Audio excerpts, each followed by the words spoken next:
Oh, don't you dare look back, just keep your eyes on me. I said you're holding back. She said shut up and dance with me. This woman is my destiny. She said ooh, shut up and dance with me.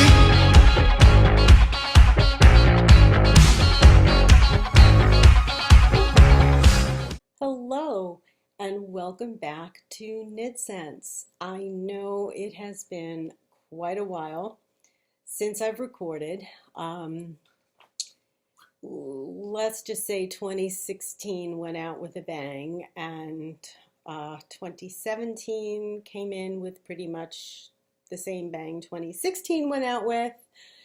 So let's just say that we're now at the new normal. That's what we'll call it. We are at the new normal, but I have really missed recording and decided that it was something that I really wanted to continue doing for a number of reasons, partly because I really missed doing it, and also because I really felt that it kept me on task. It was my own video journal of what I was doing and what things were interesting me and what patterns I liked, and even if I changed my mind, didn't like them anymore, it was kind of keeping me honest. And it was also a very good reminder when I lost yarn. I would watch previous episode and actually look and see if I actually did have it or if it was just my imagination. So yeah, for me it was a very good record of keeping track of where I was and what I was doing.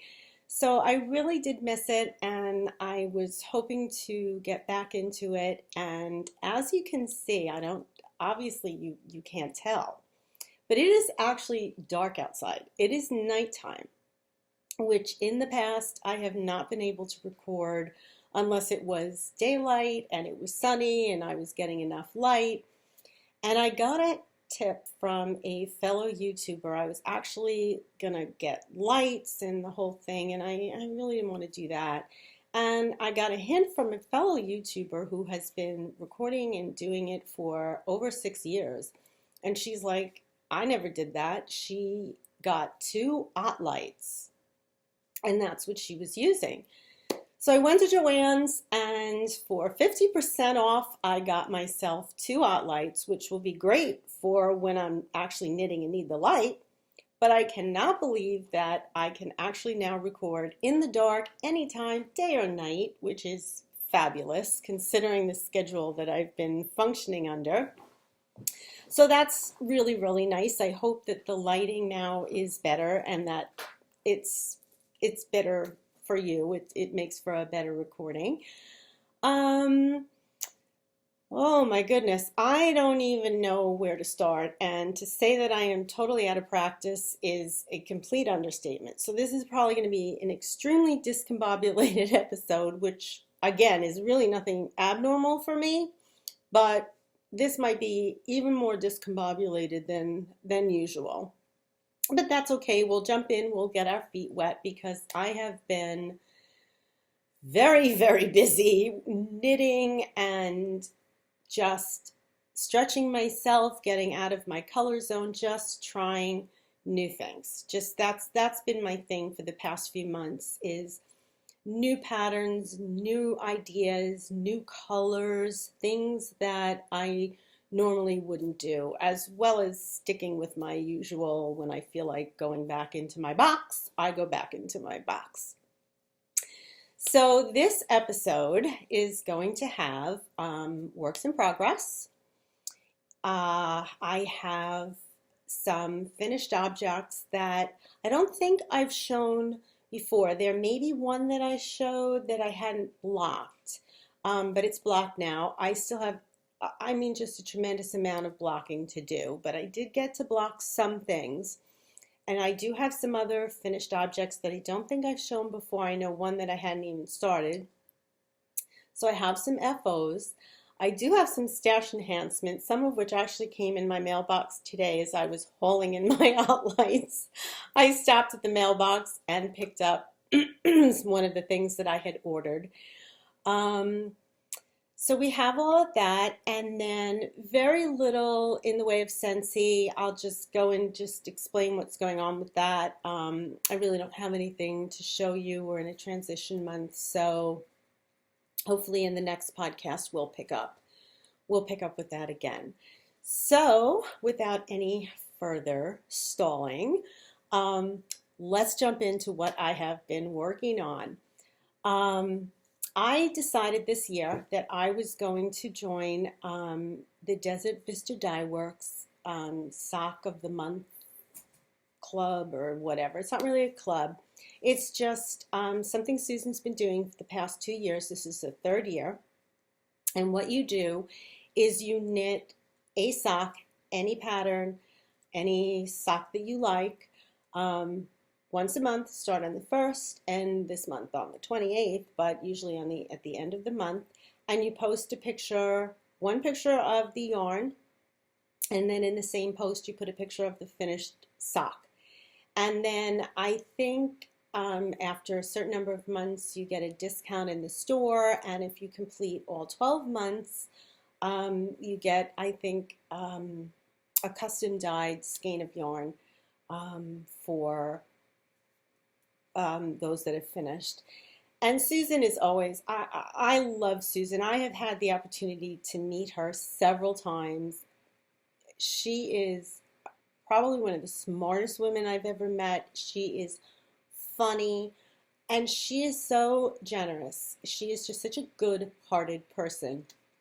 So if you post on Instagram your in-progress pictures, if you post on the threads, again, in-progress pictures, she randomly chooses and gives prizes along the way and things like that. So I happen to love her self-striping yarn. I think she does it, if not the best of everybody. She has some, I think, the most colorways I've ever seen of any self-striping indie dyer. Just an incredible assortment of self-striping colorways. So without further ado, I did finish on time my January socks. So I'm now on to February. So this is where I'm at. I actually have, what, 2 days left? Okay, now this is amazing where I'm at, because I said that was my, I'm not making New Year's resolutions. Don't do that. I'm sick of breaking them by the 7th of January. Don't do that anymore. But the one thing I said I was not going to do was any more pressured knitting. No more deadline knitting, no more pressure knitting. But to me, a sock a month is not really a big deal. And if you don't do it, then you just don't do it. It's not like, you know, you've invested anything in it. I have a stash of Desert Vista Dyeworks yarn. Not that it stopped me. You will see in stash enhancement. You can never have enough of her yarn anyway, but I really wanted to knit it up, and my sock drawer really kind of was in desperate need of some replenishment. So this is my February sock of the month. I finished one. The colorway is Puppies in the Dye Pot, and I'm going to say right off the bat, my nails are a hot mess, an absolute hot mess. I haven't had the time or the patience. I can't sit anymore for an hour and have them doing my nails. I just don't have the patience for it anymore, but I really should get them done or do something with it. So don't look, okay? All right. Anyway, this is one sock done. This is, again, Puppies in the Dye Pot, just a plain old vanilla sock. I find that now that I'm diving into different techniques and different things and different colors, that sock knitting has become really my comfort knitting. I've been in a lot of waiting rooms lately, so that's what I kind of take along with me, and I really don't want to get involved in a complicated pattern. So this really worked out perfectly for me. The only thing that I am doing differently now in my vanilla socks is I am doing a different heel. Okay, it's a flap and gusset heel. Now, I've done flap and gusset heels. I've done short row heels. I've done the fish lips kiss heel. I've done afterthought heels. I've done true afterthought heels. The afterthought heels fit me very well. The fish lips kiss heel, still, I love it. It fits me very well. Never found a flap and gusset heel that actually fit me. The flap part was always too long, and when I tried to adjust it, the gusset didn't fit right. Always had problems. About a month ago, I test knit a pair of socks. Sadly, I don't have them with me, for Laura Nelkin. The pattern is up. It's called Socks. And in that sock, she had a flap and gusset heel, which fit me perfectly. And it was a pleasure to knit. It's not a complicated heel. It's a typical flap and gusset, but for some reason, this one fits me really, really well. So it's just got your basic slip stitch flap in the back. You do your decreases for the gusset. Oh, there's decreases right there. Are the decreases for the gusset? Then onto the foot. And her toe, actually, it's a different toe than the one I've normally done. I've always done where you decrease every other row until you're down to X amount of stitches, and then you kitchen them together. This one, you decrease every other row till you're down to, I don't know how many stitches, whatever it was, and then you decrease every row, and then kitchen them together. So this is my first sock, and I am actually up to the toe. So I will have these done on time, because as soon as I'm done recording, I will finish. I am up to the toe of my second sock. Are these not the cutest? I'm sorry, I gotta stop for a second. This is little biscuits. Okay, I'm addicted to these removable stitch markers. I absolutely love them.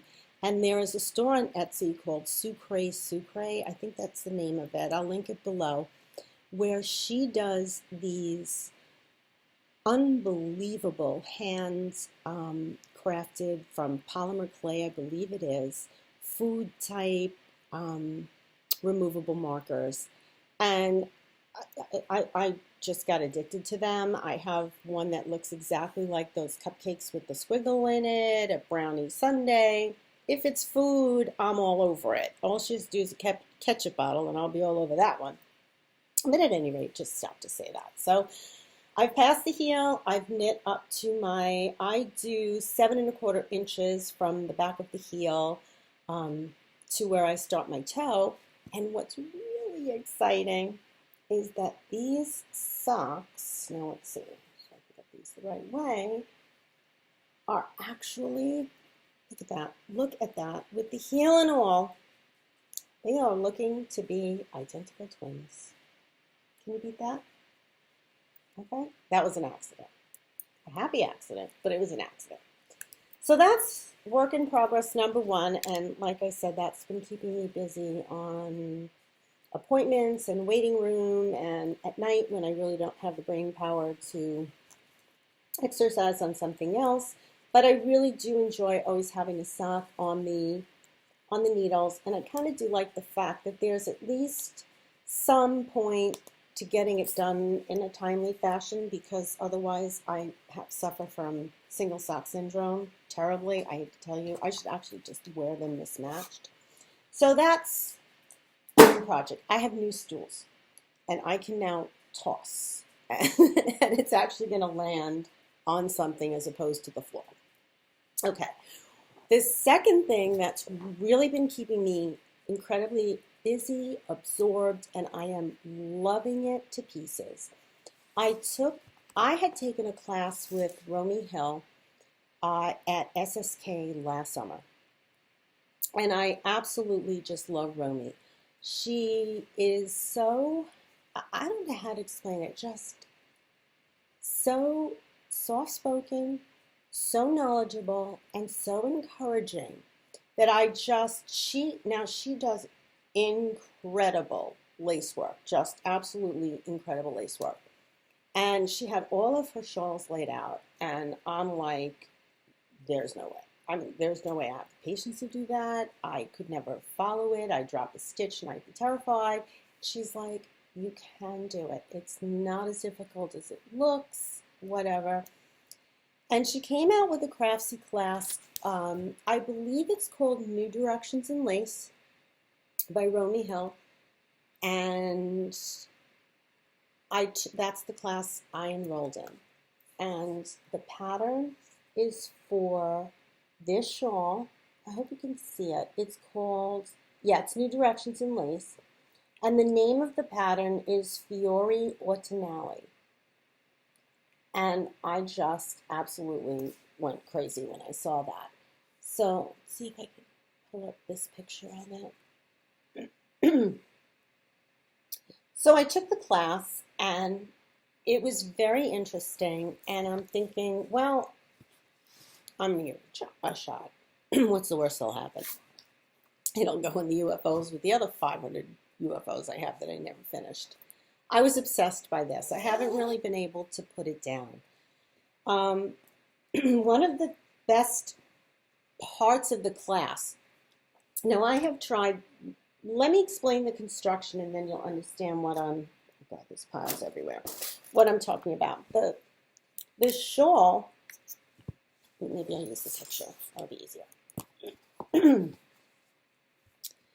The shawl starts, let's see if I pull it away a little bit, right there in the center with a center cast on of 8 stitches. Okay, so you have to do one of those center cast on. I know there's Emily Ocker has one. Excuse me. This weather here, it is now like 60 degrees. The fog is so thick you can't even see your hand in front of your face. And it's February in New York. It's not supposed to be this hot or foggy. At any rate, so you start here and you work this whole bottom section in the round with that center cast on. And a good part of the class was how to start that center cast on with what she calls a belly button cast on. And it's basically made with I-cord, and it makes it a really simple way to cast on a center out piece, any piece that you're knitting that's from the center out.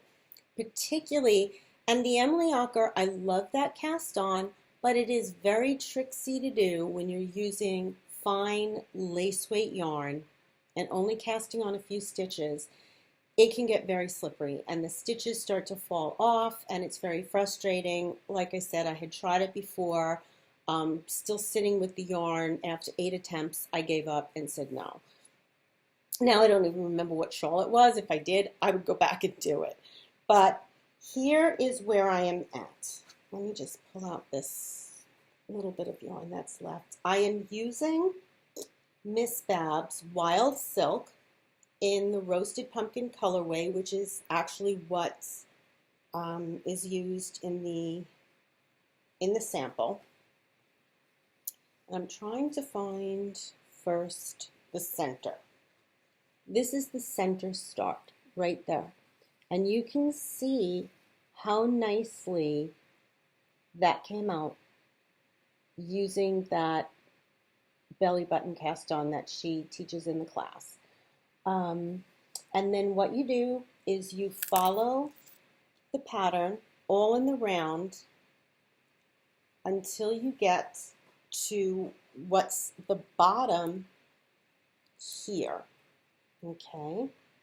And you bind off half of the stitches. And this is the bind off. It's actually a lace bind off. Let's see if we can show that. I still have my lifeline in because when you finish the whole round piece, you put in a lifeline. Because what you're going to do then is you pick up for the wings, which I'll show you. So I still have my lifeline, and that's what that blue thing is there. But you do this crocheted, not crocheted bind off, and she shows you how to do the crochet stitches on your knitting needles. And this is what you get. And the beads that I'm using were, when I went to Rhinebeck in October. You can see the crocheted in between.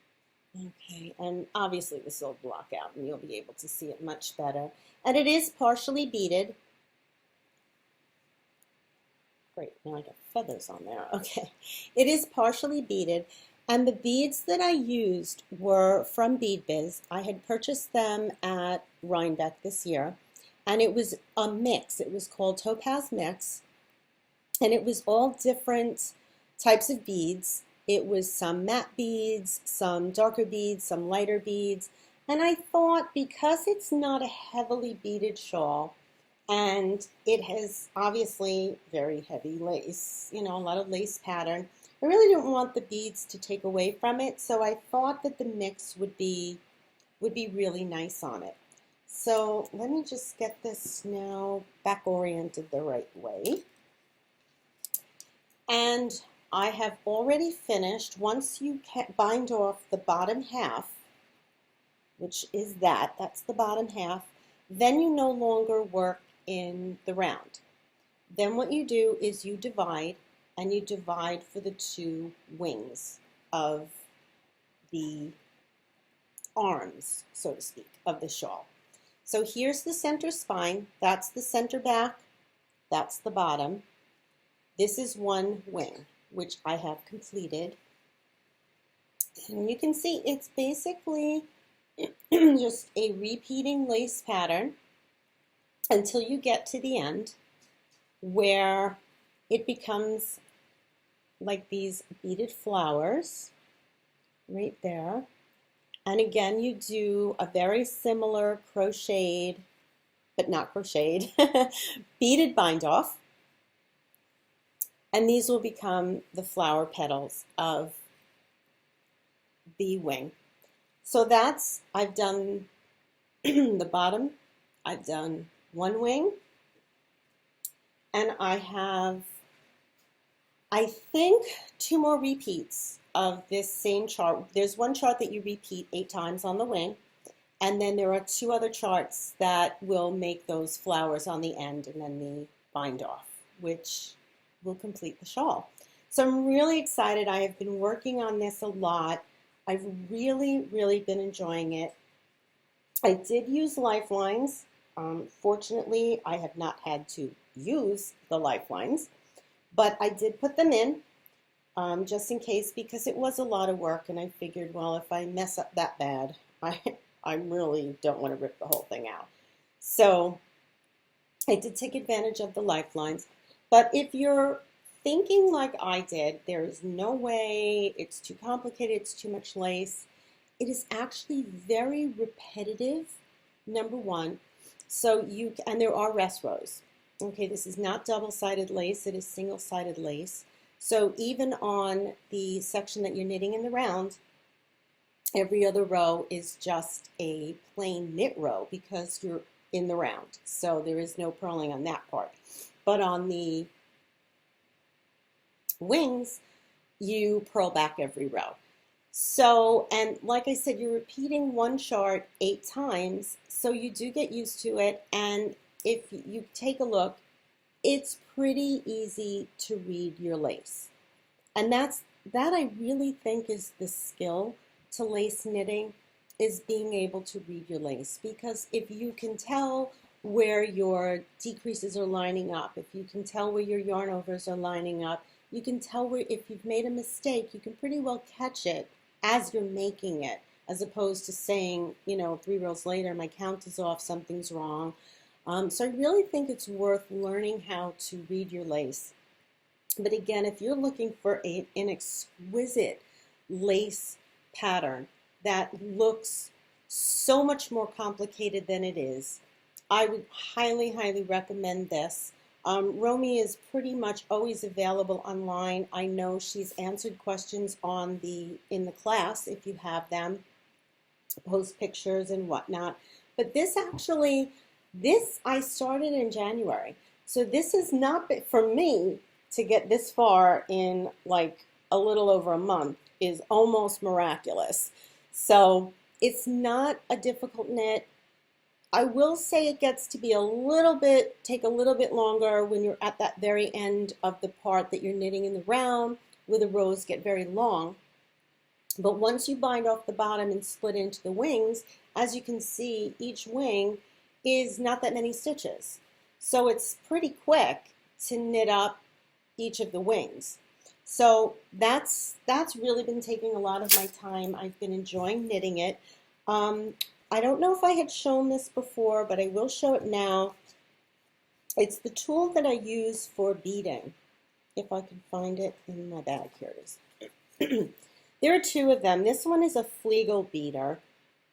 There's another one called a beetle needle. And the reason that I love these, you can use a crochet hook.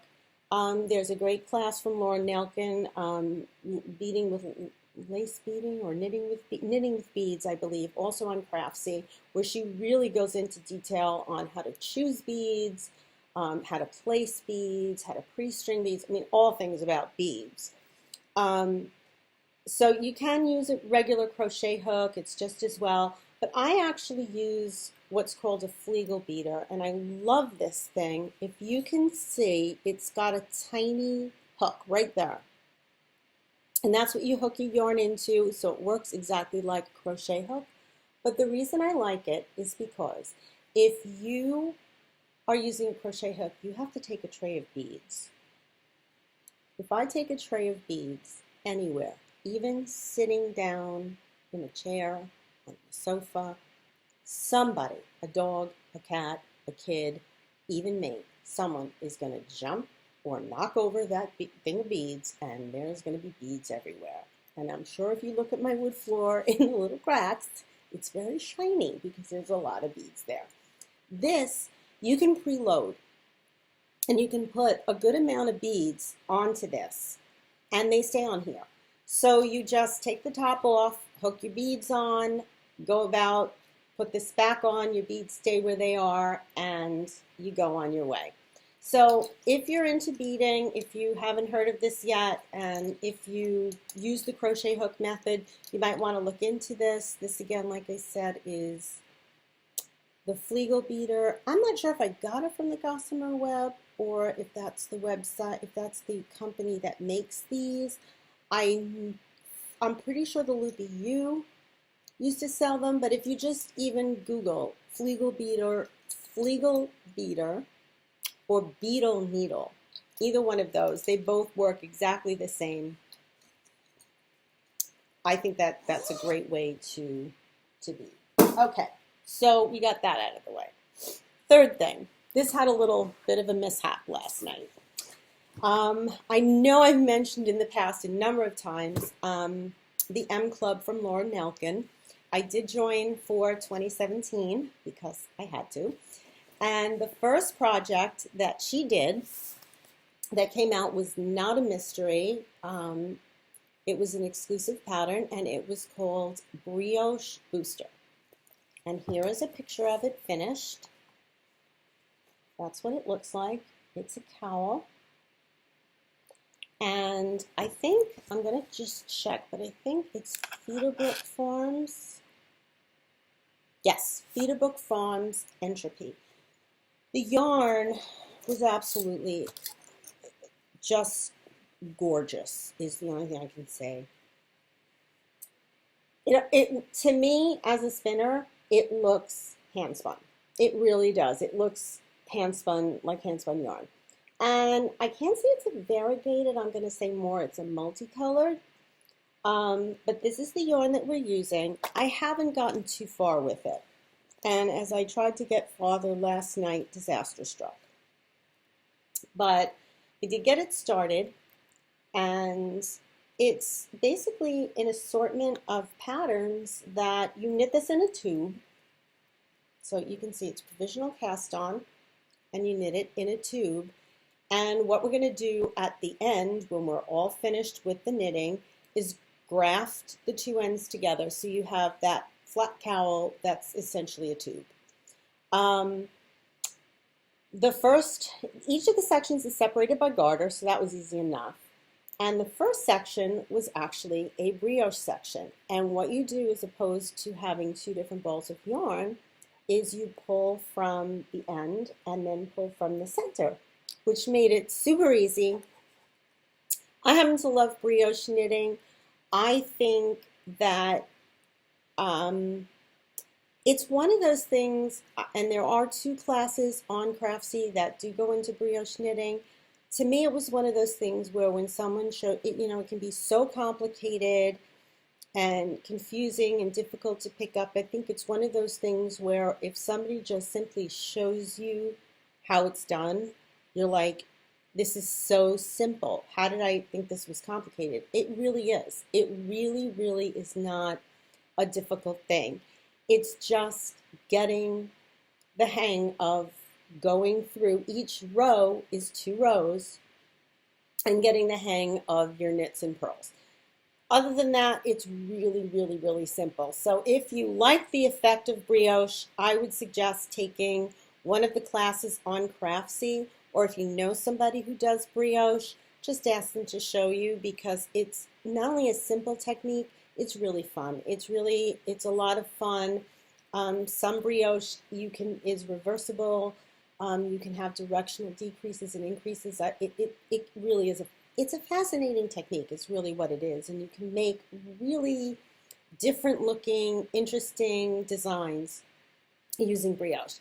And again, I have to say, I have been outside my color box. Orange was never my color. All of a sudden, I am all about the orange. So when I saw that this came primarily with oranges and gold, I was thrilled.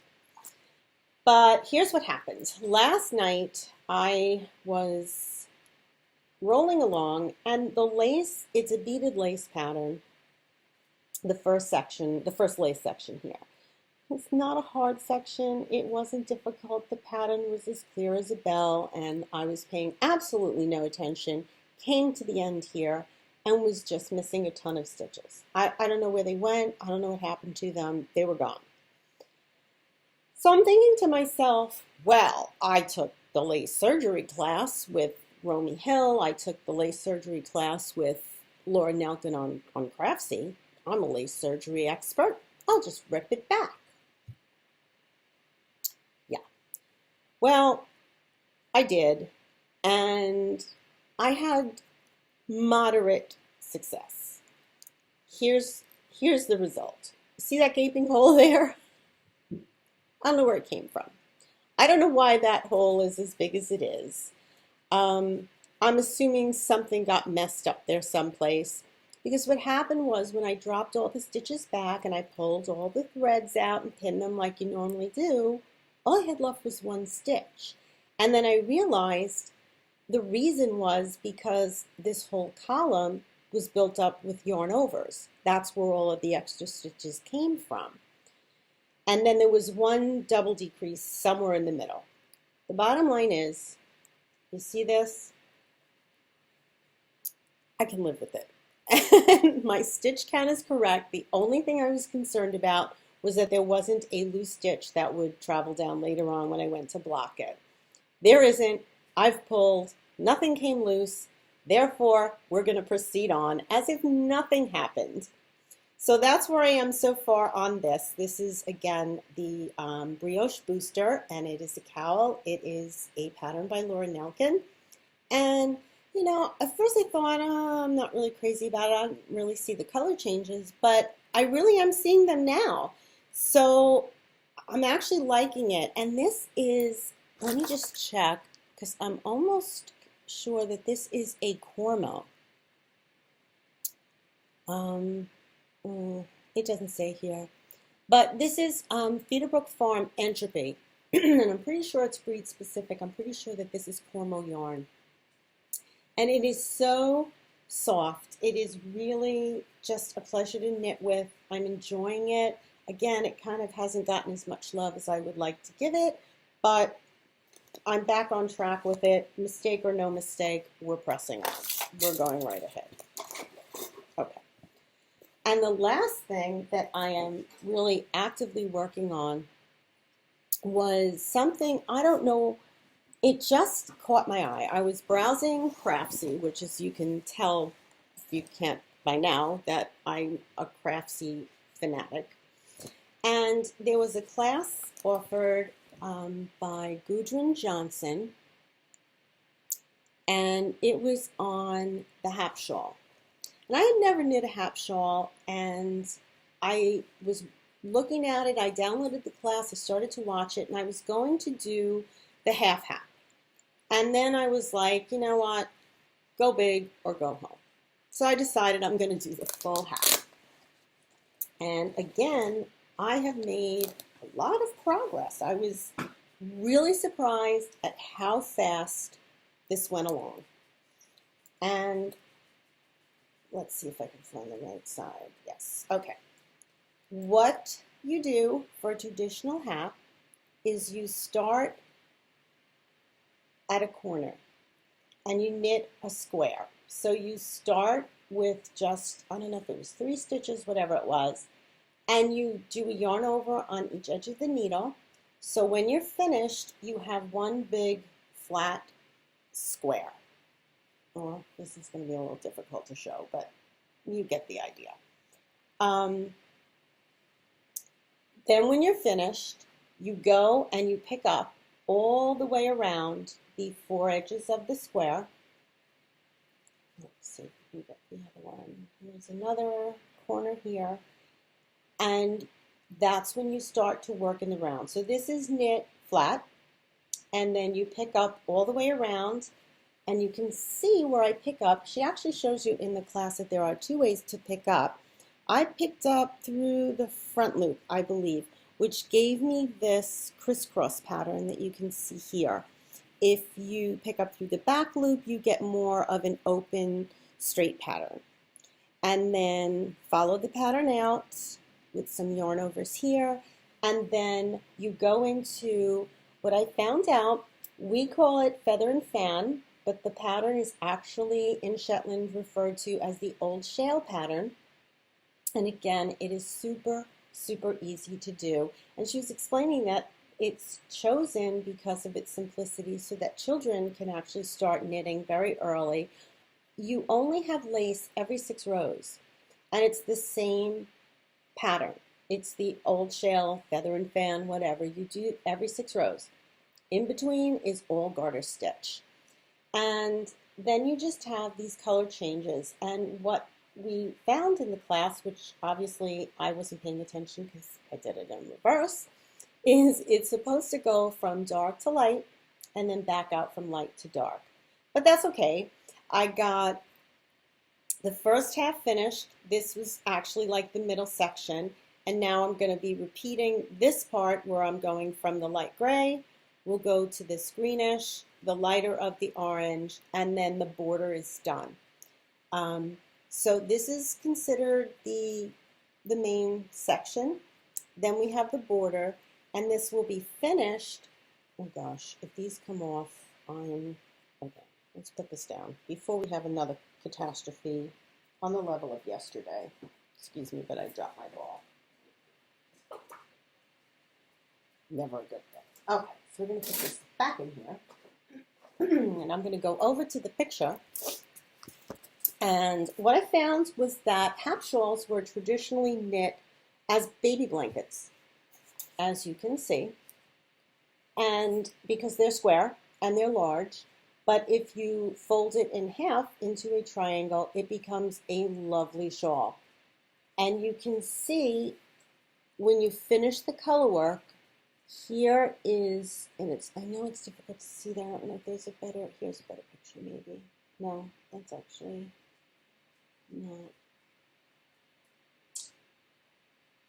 All right, maybe just from this one we'll have to make it larger there. These points are actually in applied edging. So it's like a 7 or 8 stitch, or it goes from 7 stitches to 12 and then back again to make the point.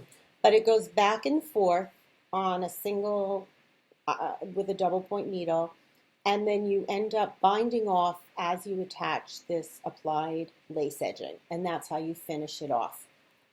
So that's what I have been working on. That's what's been keeping me busy, and I've really been enjoying trying these new things, doing new patterns, and getting out of my color box.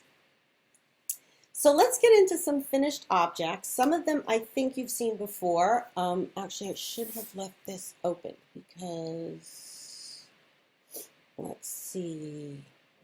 One of the things that I have knit and finished since I've recorded last was a cowl called, it has not been blocked, my ends were not woven in, typical, but this cowl is called Copenhagen Calling, and this is so soft.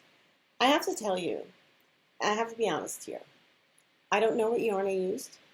I apparently did not put this, I'm going to check again, but I don't think I put this in my Ravelry. That's another thing I've been really bad at doing, is keeping up my Ravelry project page. So I don't even think this is in there. It's not. I just did it and pressed on to something else. So I don't know what yarn I used. I will try to contact the yarn store where I bought it and see if they have a record of it.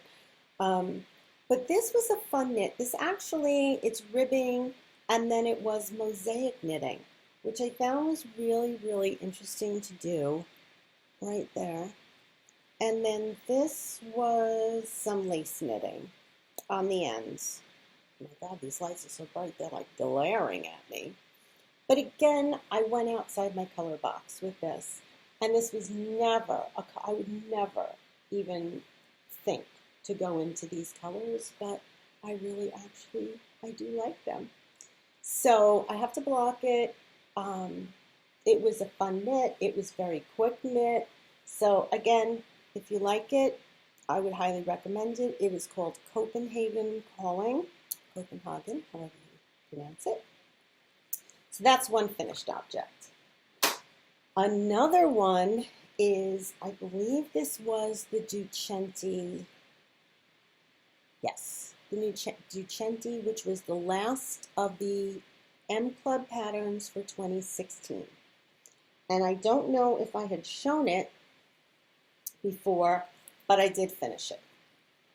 Okay, and it's sort of an asymmetrical shawl. It was a lot of fun to knit. I really can't wait to see it blocked, because I know it's going to grow. It's got like this, I don't know, fishnet center here. It's actually pouring outside. Pouring, I'm waiting for the thunder. And then this beautiful, this edging that she designed on this was really pretty. I enjoyed learning that stitch. That's the edging. I think she called, these were eyes, I don't know. It was just such an easy pattern to follow, and it was a lot of fun to knit. It's got this beaded top here with I-cord. So it just really was a fun knit. I don't know why I let it sit, and now it's just been sitting waiting to be blocked, and again, yep, there's those ends hanging away. So that's all finished. I did get that one done. So that goes into the FO pile. Now this is a project that I know I did show, but I don't think I showed it finished. Again, it is not locked, but I did finish my shawl, my peachy shawl. And I think this is where my love of the oranges started to come from, because I just picked two. Actually, I think this is 3 colorways. This is Hedgehog Fibers. One of the colors is Oracle. I don't remember what the other one is. Let me look it up.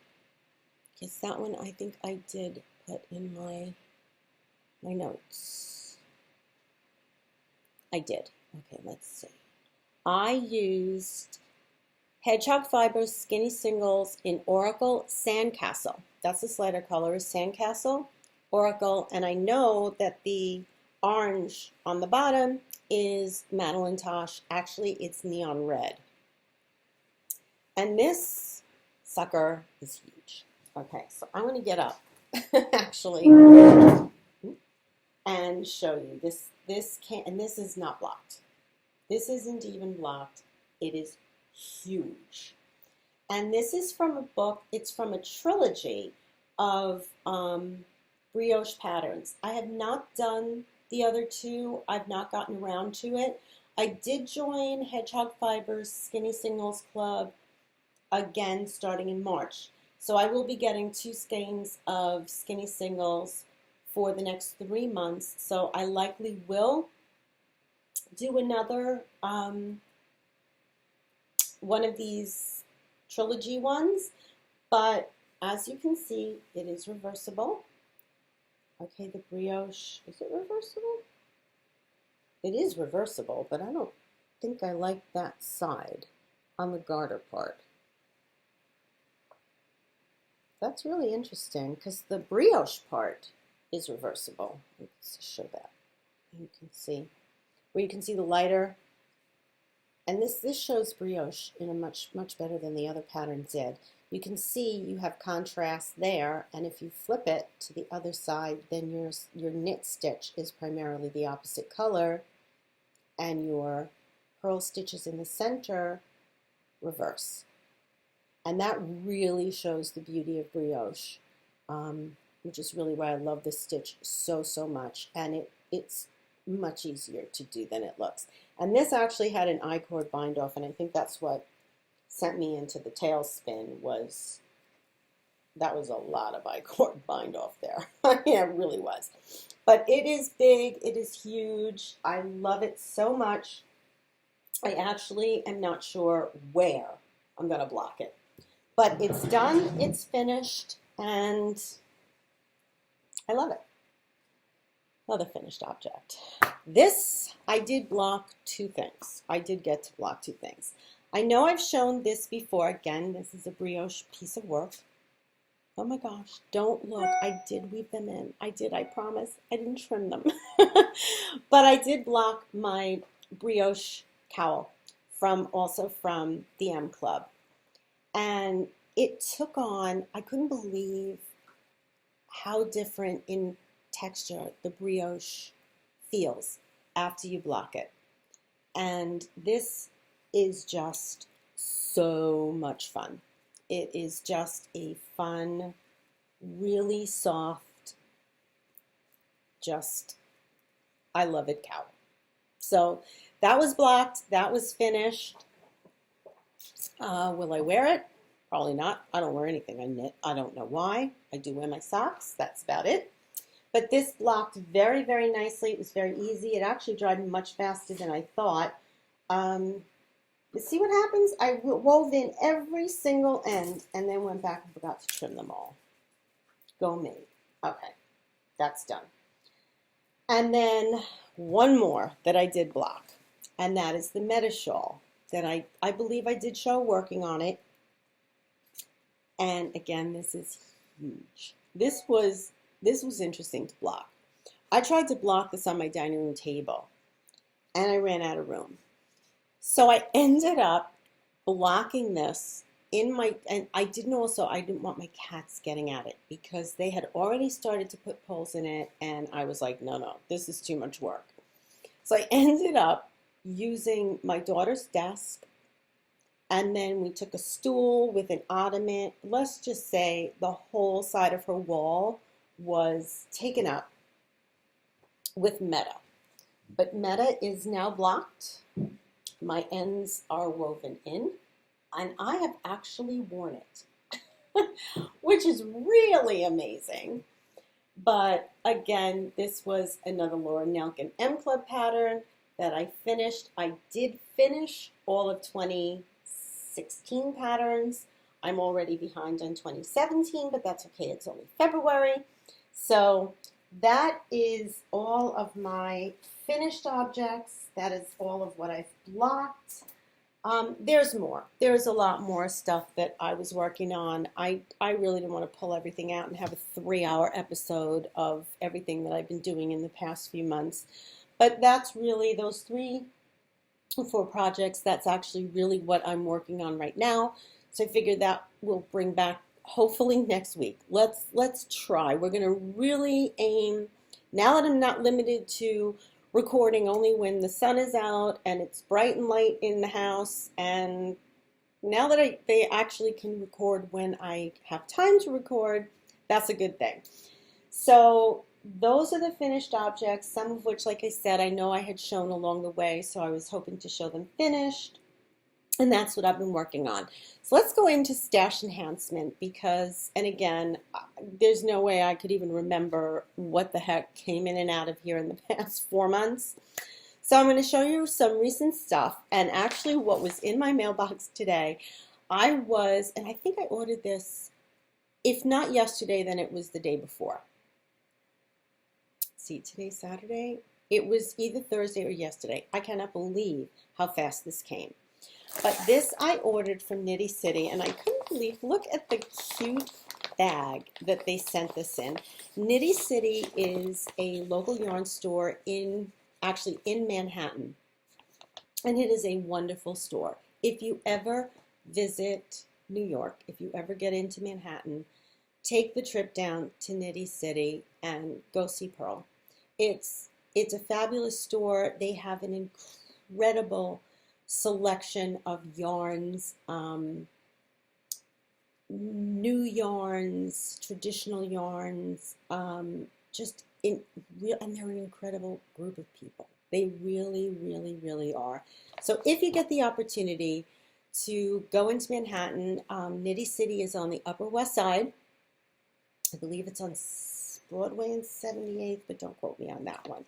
At any rate, I had seen, Pearl had posted on Instagram that they had gotten an exclusive colorway from Malabrigo in honor of Black History Month.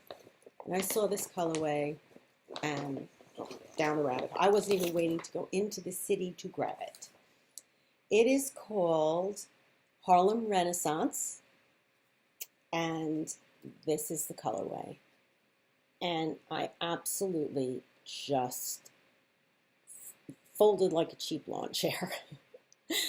Now, I purchased 2 skeins of the sock yarn, thinking that I will likely make myself a really nice sized shawl from this. I might get a complementary color to do like a border or something with, but I absolutely love the color, so I had to get it. So I got 2 skeins of that in the sock yarn. And now I'm actually debating, depending on the weather, because tomorrow it's actually supposed to be freezing and windy and who knows what else. But I'm actually thinking of taking a trip into the city. And of course, if I do go in, I will go to Knitty City. And I know she has this colorway on other bases.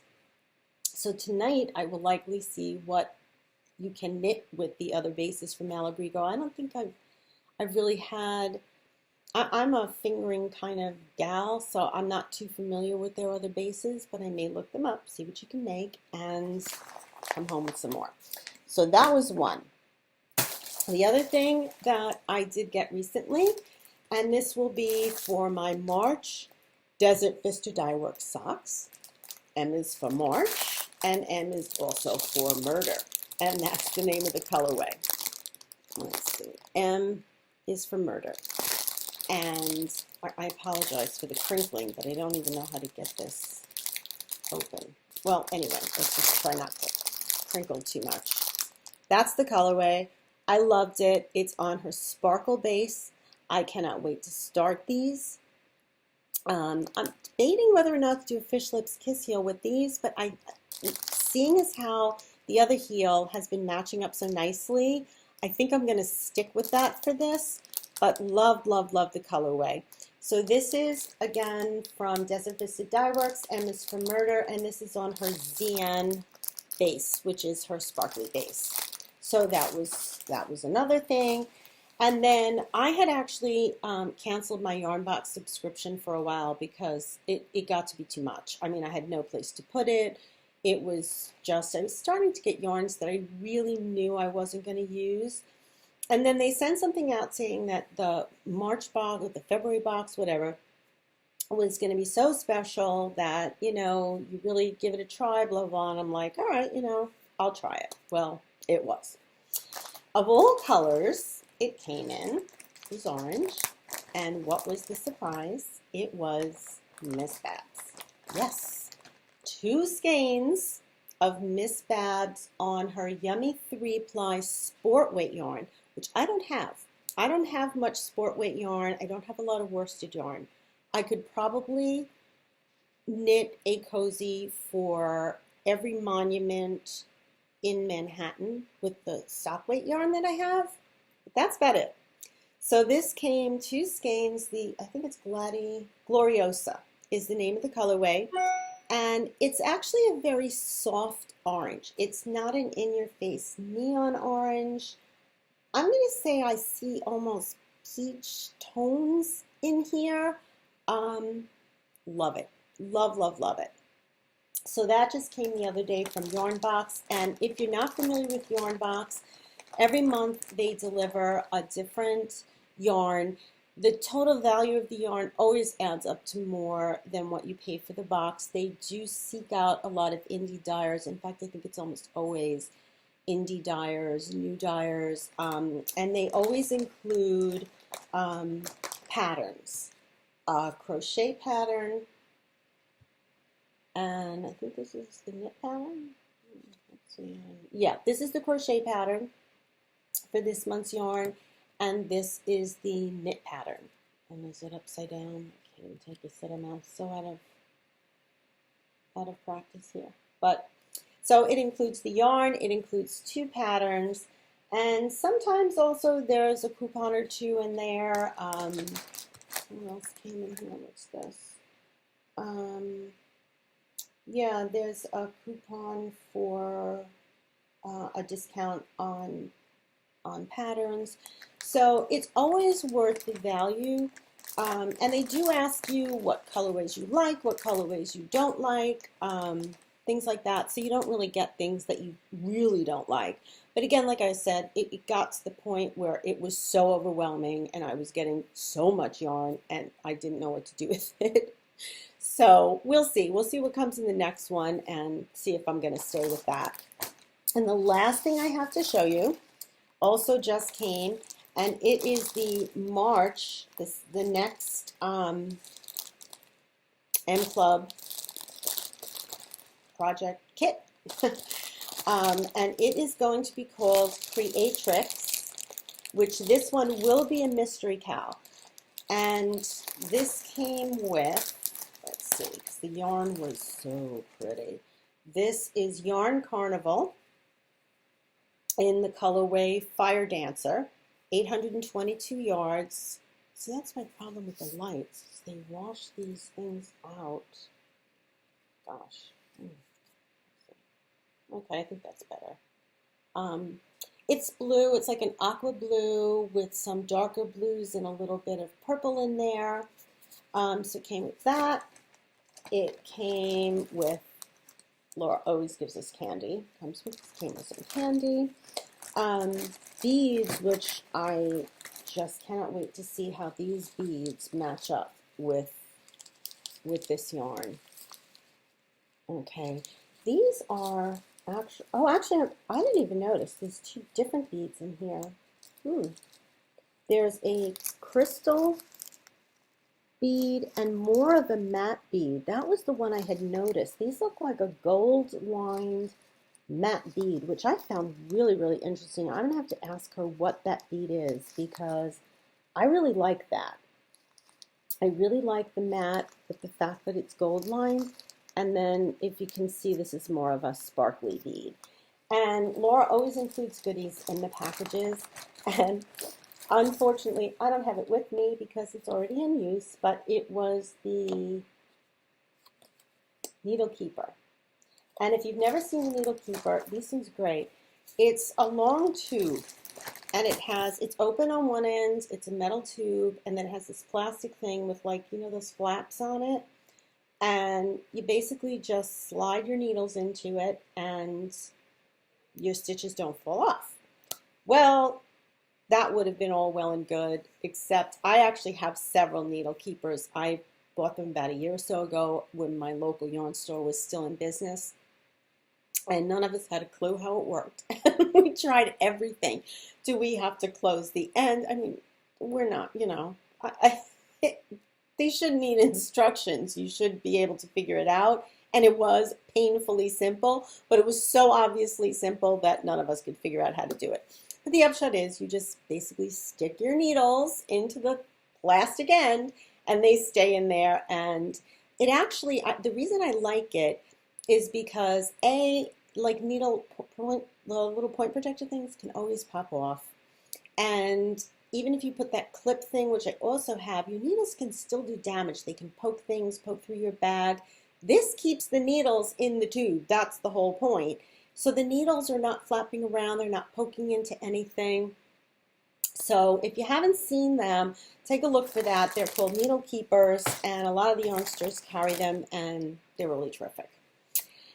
Okay, I have been going at this for an hour, so I'm kind of glad, like I said, that I didn't bring down even more of what I was working on.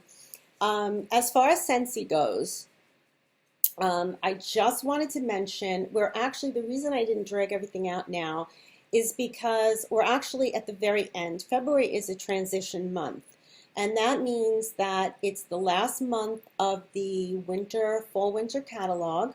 So if you go on my website, which I will attempt to link, I don't even know if I'm going to remember how to edit anything. I don't know if I'm going to remember how to upload this. We're really going to give this a shot. But hopefully the what do you call that? Memory reflex or whatever will come back, and I will be able to get this all uploaded and stuff. But I will link my website below until the 1st, so up through the 28th, which I think is Monday. Almost everything on the website is discounted because it's a transition month. Bars are $4.50 instead of $5. There's a lot of things in the sale. I even believe, and I could be wrong, so check me on this, but I do believe that even the combine and save packages are on sale this month up until the 1st. So I do have the new catalog. I haven't even opened the box yet to take a look at it, so I wanted to share that with you, but I will wait until next week to do that. I do have the March scent and warmer of the month to show you, but again, I will wait till next week to do that. If you do, right now, like I said, it's a transition month, so your best bet is to go to the website and see if you'd like anything, if you'd like any of the scents, grab the winter scents if you can, because they will be going away come March 1st. The new spring scents will be coming out, and the old spring scents will be coming back. And you can do it at a discount. Like I said, everything is discounted. Almost everything is discounted on the website. And I think there's a special also going on. I know I just bought one. Again, I've had it for a week. I haven't even unboxed it. They have an offer right now where if you purchase a diffuser, you get to choose 3 free oils with it, which is a big savings and a nice way to get started with your diffuser, that it will come with 3 additional oils. So that's my Scentsy news. That is all I have for this week. I'm really, really glad to be back podcasting again. I hope to make this, I really hope to make this a weekly. That's my goal. Hopefully I will see you again next week. If I do go into the city tomorrow, I will bring my camera with me, and I will take some shots, and I will bring you along with me and show you some of the sights of Manhattan, and if I can, I will show you some of Nitty City. So on that note, I wish you all a very happy week. I hope things are going great for you all. Enjoy the end of winter because spring is coming. It is around the corner, and as always, remember to knit with sense.